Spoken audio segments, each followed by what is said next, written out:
That's where we go next. We go to Old Trafford. That's where that game is happening, and it's the biggest game in the English football calendar. Now, forget Man United and Chelsea. Forget all the games you will know or you know about. This is the game that sells the biggest in England. Two teams who don't like each other. Man United, the home team, they are fourth, 1-4 lost, 2 drawn, 10 goals considered, 16 goals scored. Look at Liverpool's numbers. They are second, 1-5, drawn 3. They are yet to lose. 22 scored, 6 against. A lot of those 22 have come from Mohamed Salah. He's scored and created in equal measure. Emmanuel, as a Liverpool fan, you must look at the numbers and be very excited, right? you must be feeling quite glum. Yeah, this Newcastle feeling all good. I think this Liverpool has a resemblance of the Liverpool we saw, let's say, 3 years ago, that won the Champions League and then won the Premier League. Yeah. We are beginning to see a semblance of that, should I say, dominant team that we're just blowing teams away. And it's lovely to watch. It's lovely to watch Salah come into his own again.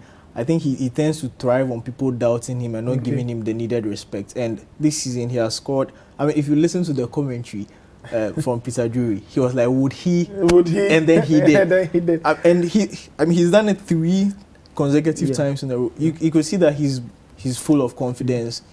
Nothing freezes him. And look, I think that, and Ahmed, maybe I don't know what you make of this, but I think this is the best Salah I have seen ever since he came back to England.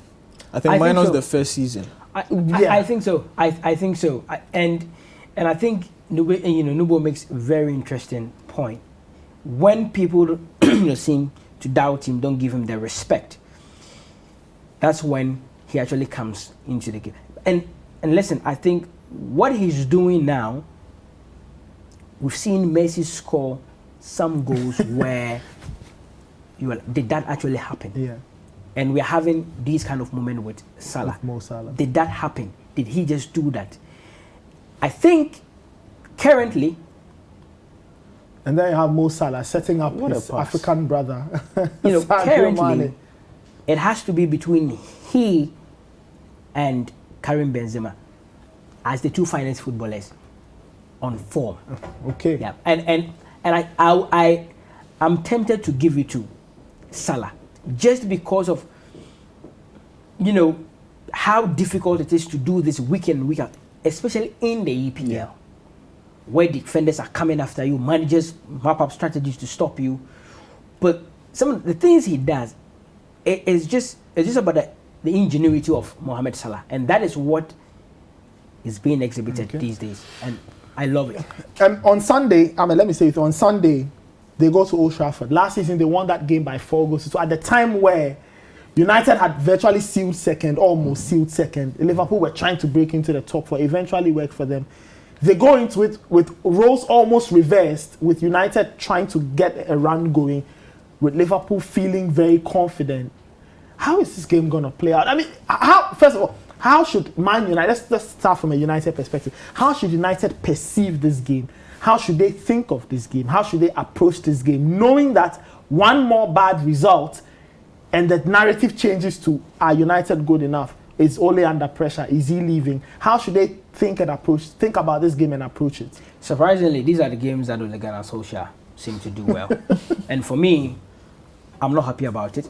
I've said it here several times. I do not think that he's good enough for Manchester United. I think the only reason why he's here is because of that 90+3 goal he scored in Camp Nou in front of 90,245, fans. Do you even remember the exact number? Yes, with Pierluigi Collina as the centre referee. That is the only reason why he's still at the helms of affairs of Manchester United. I don't think he's good enough, and he's not proving anything to convince me. We saw them against Atalanta. In the first half, they were outplayed, outmuzzled. He had no answers to, Gasperini's Atalanta.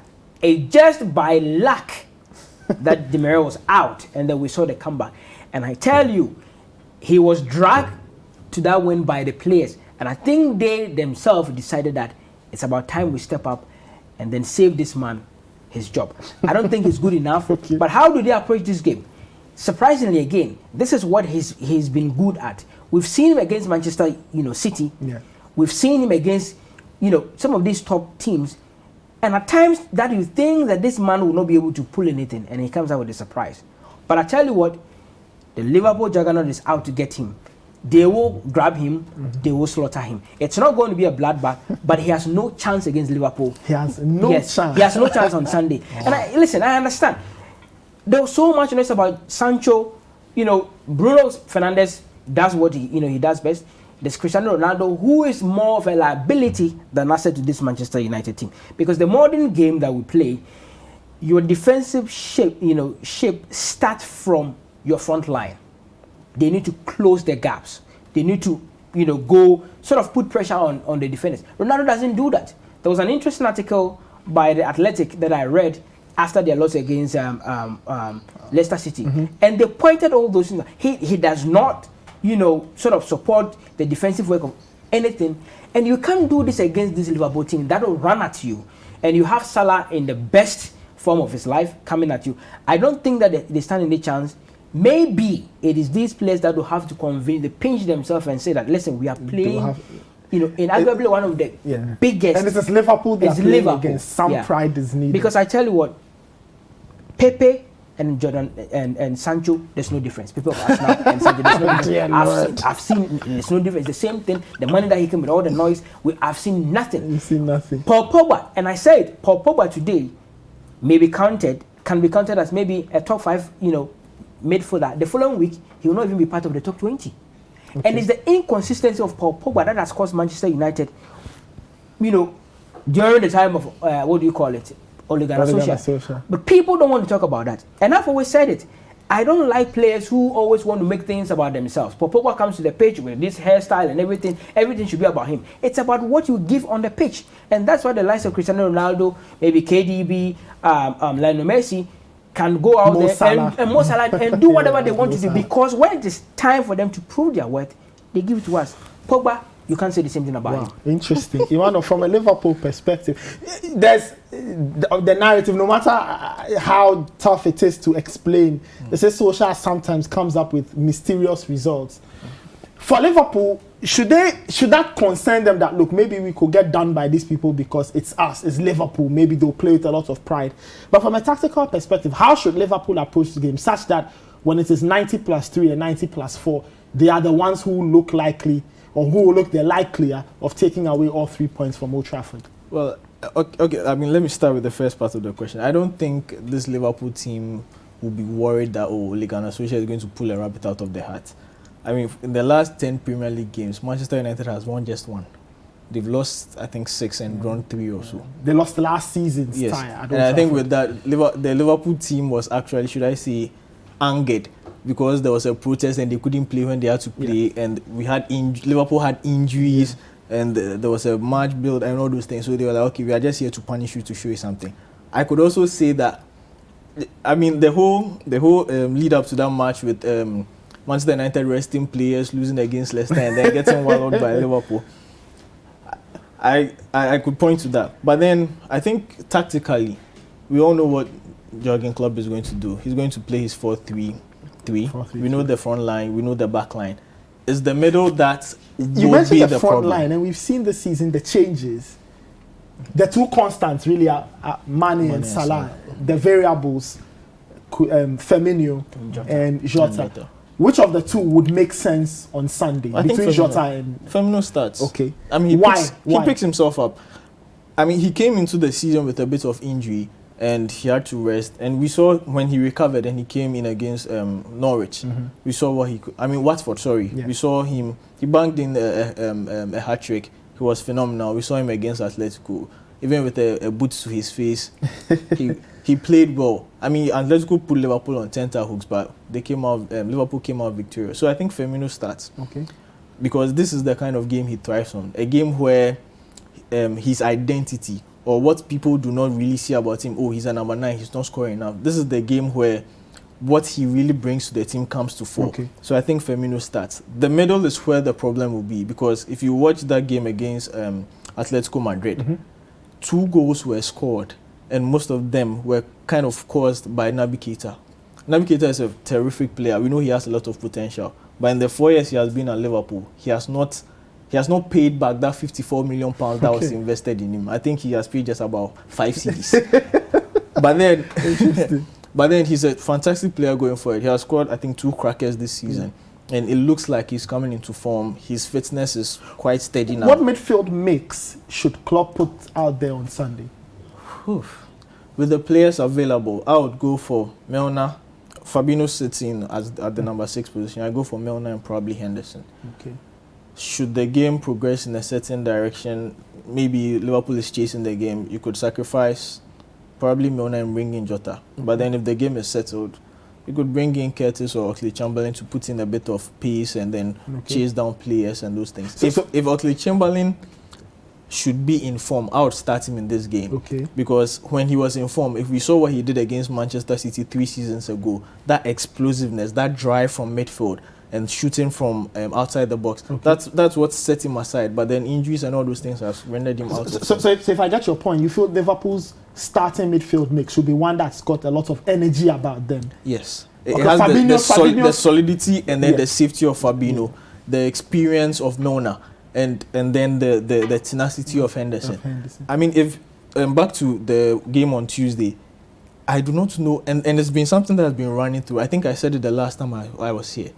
I do not know why, as a midfielder, you let another attacker run past you, and you can foul him, but you let him run past you and let him score a beautiful goal. I, for the life of me, would not understand that. And I think Liverpool are not ruthless when it comes to that. If you watch the 2 goals that we considered against Manchester City, from the midfield end, someone runs about 20-30 yards and you don't bring him down. Pep Guardiola's central midfielders will never allow you to do that. They intentionally create fouls to break up whatever system is going on, to break up the flow of the play. I think Liverpool should be able to do that. Should they do that, I do think Manchester United do not stand any chance. Ahmed, for United, what midfield mix would make sense?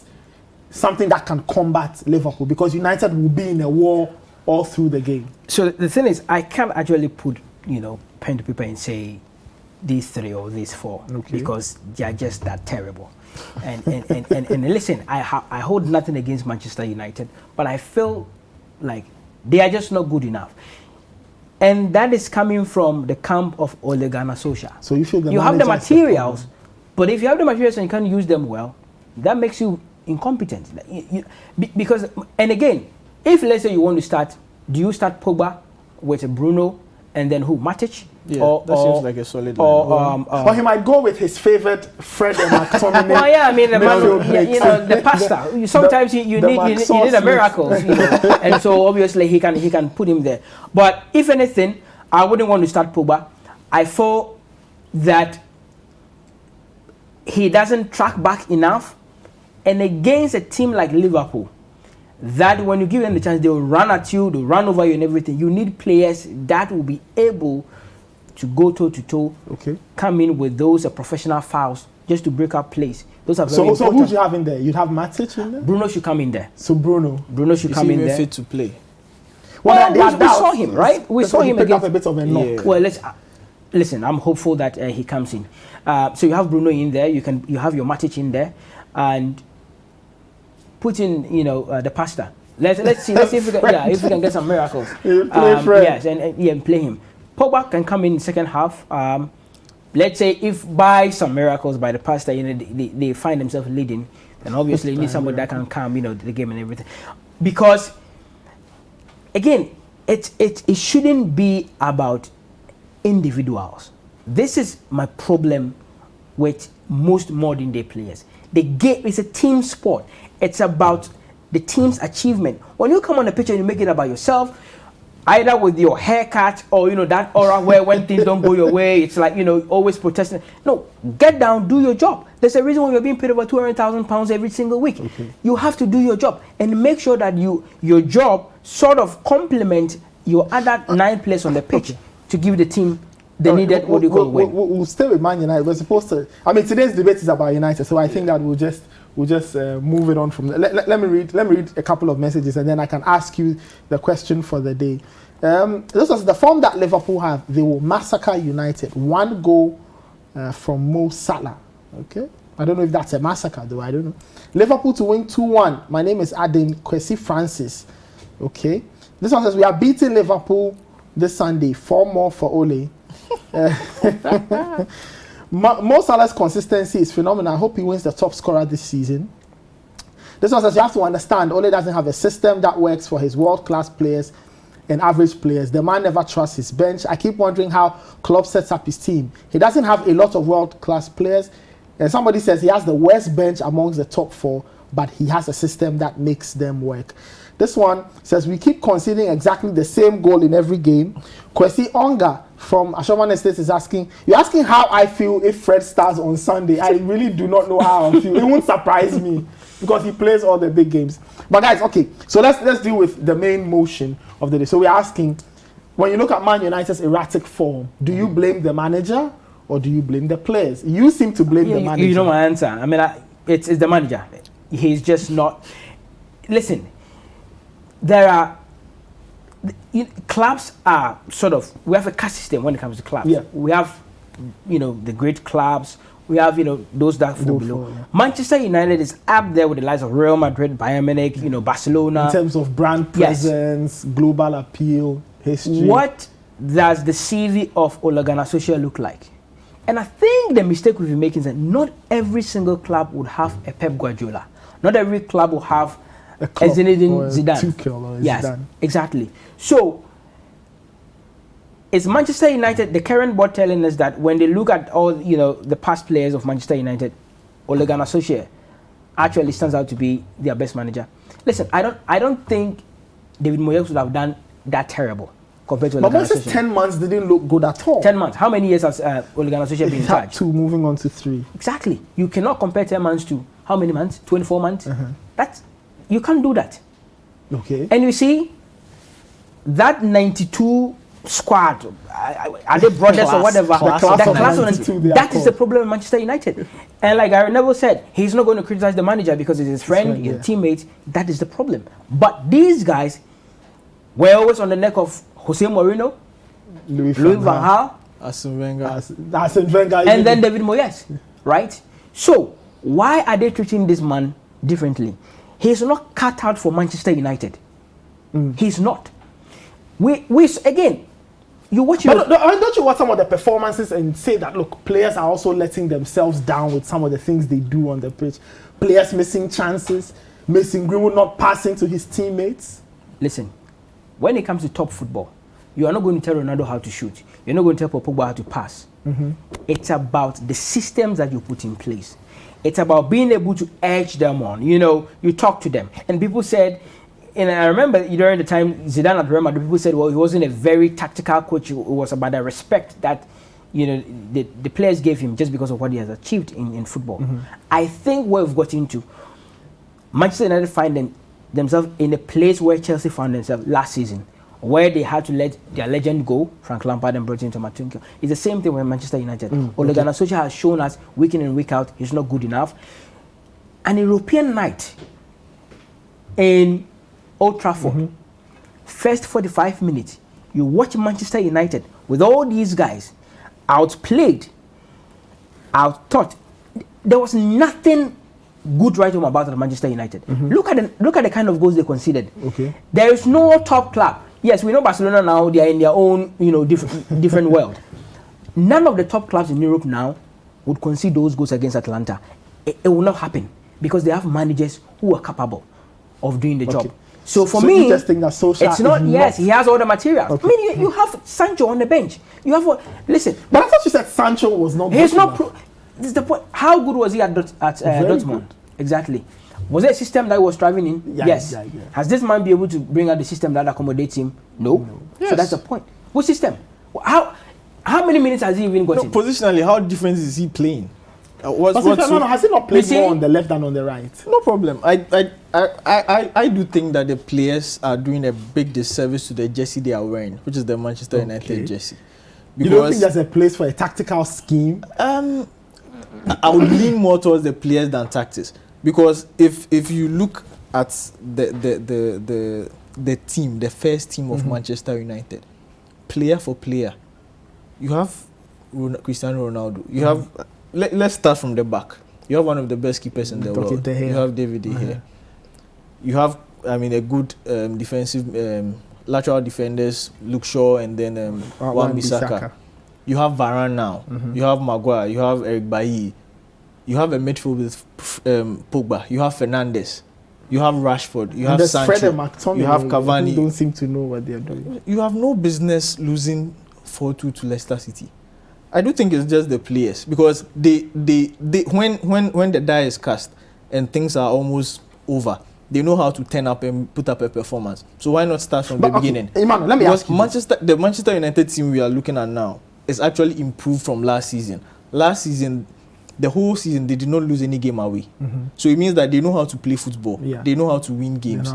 They're just but let me ask you this. Now, you point fingers at players. Yes. What if after all of this, everything that Klopp has achieved, and everybody comes down to say that, oh, Klopp won everything because of the players. The players did that by themselves. Right? What would you say to that? Because clearly when you watch Klopp play, he has a plan. He wants them to do certain things, and they do those things. They don't go out and run by themselves. So why would you then blame players at Man United and not point a finger at the manager? Well, the players make the system. So if you are put on the pitch to perform a role, which within your abilities and your capabilities, you can perform that, and you do not do that, I think the more blame should be put on the players. But then, it's football. There are 30 people, there are 30 players in the team. You cannot sack 30 players. It's easier to sack the coach, because the coach is just one man. Because, Manchester United have no business to be struggling. And I think it was a debate we had in one of our football groups. Right. With the squad they have assembled, they should be competing for the league and the Champions League. Okay. Yes. So you feel you have World Cup winners and all those things in your team. What business switch it up? The team will start to improve. Of course, you don't think it's the manager's fault? But that's what I would say. I would say 60 to 70% the players. The manager takes 30%. Let me ask you. We have to wrap it up. Yeah. We have to move 100% on Lugano Solskjaer. Listen. Because you have players like Milner. How old is Milner? He's probably 36. Yes. So go to Chelsea. How old is Thiago Silva? 37. If these guys want to play by their age and experience, they won't be starting.